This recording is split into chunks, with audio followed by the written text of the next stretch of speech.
Hi hello ನಮಸ್ಕಾರ ಎಲ್ಲರಿಗೂ welcome back to my YouTube channel. ನಾನಿವತ್ತು ನುಗ್ಗೆಕಾಯಿ ಪಲ್ಯ ಹೇಗೆ ಮಾಡೋದಂತ ತೋರಿಸ್ತಾ ಇದ್ದೀನಿ. ಸೊ ಫಸ್ಟು ಒಂದು ಬಾಣಲಿಗೆ ಸ್ವಲ್ಪ ಎಣ್ಣೆ ಹಾಕಿ ಬಿಸಿ ಮಾಡ್ಕೋಬೇಕು. ನೆಕ್ಸ್ಟು ಸಾಸಿವೆ, ಸ್ವಲ್ಪ ಒಂದು ಬೆಳ್ಳುಳ್ಳಿನ ನಾವು ಜಜ್ಜಿ ಇಟ್ಕೊಂಡಿರೋದನ್ನು ಚೆನ್ನಾಗಿ ಫ್ರೈ ಮಾಡ್ಕೋಬೇಕು.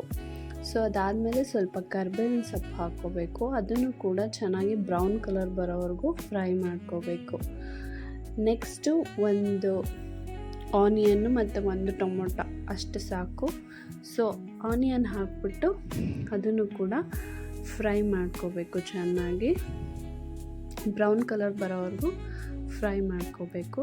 ಸ್ವಲ್ಪ ಉಪ್ಪು ಹಾಕ್ಕೋಬೇಕು ರುಚಿಗೆ ತಕ್ಕಷ್ಟು. ನೆಕ್ಸ್ಟು ಒಂದು ಟೊಮೊಟೊ, ಒಂದು ಈರುಳ್ಳಿ, ಒಂದು ಟೊಮೊಟೊ ಸಾಕು.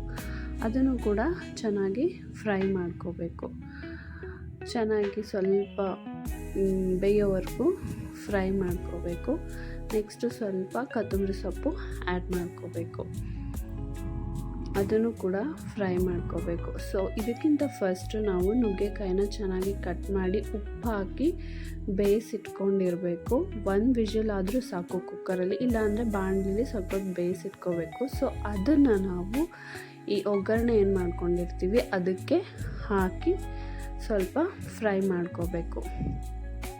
ನೆಕ್ಸ್ಟು ಸ್ವಲ್ಪ ಅರಿಶಿನ ಮತ್ತು 1 ಟೇಬಲ್ ಸ್ಪೂನು ಖಾರದ ಪುಡಿ ಅಷ್ಟೇ, 1-1.5 ಆದಷ್ಟು ಸಾಕು. ನಿಮಗೆ ಎಷ್ಟು ಖಾರ ಬೇಕಾಗುತ್ತೋ ಅದ್ರ ಮೇಲೆ ಡಿಪೆಂಡ್ ಆಗುತ್ತೆ.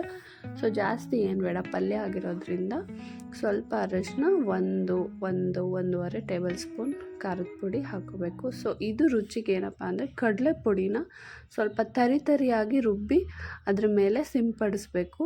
ಸೊ ಅದು ರುಚಿ ಡಬಲ್ ಆಗುತ್ತೆ ಅಂತ ಹೇಳ್ಬಿಟ್ಟು ತುಂಬಾ ಚೆನ್ನಾಗಿರುತ್ತೆ. ಅನ್ನ ಸಾಂಬಾರು ಜೊತೆ ಸೈಡ್ ಡಿಶ್ ಆಗಿ ತುಂಬಾ ಚೆನ್ನಾಗಿತ್ತು. ನೀವು ಕೂಡ ಈ ರೆಸಿಪಿ ಟ್ರೈ ಮಾಡಿ ನನಗೆ ಹೇಗಿತ್ತು ಅಂತ ಕಮೆಂಟ್ ಮಾಡಿ ತಿಳಿಸಿ. ನೀವು ತಿಂದಮೇಲೆ ನಿಜವಾಗ್ಲೂ ಹೇಳ್ತೀರಾ ಅಂತ. ತುಂಬಾ ಚೆನ್ನಾಗಿತ್ತು. So please like, share, subscribe my channel. Thank you for watching my video.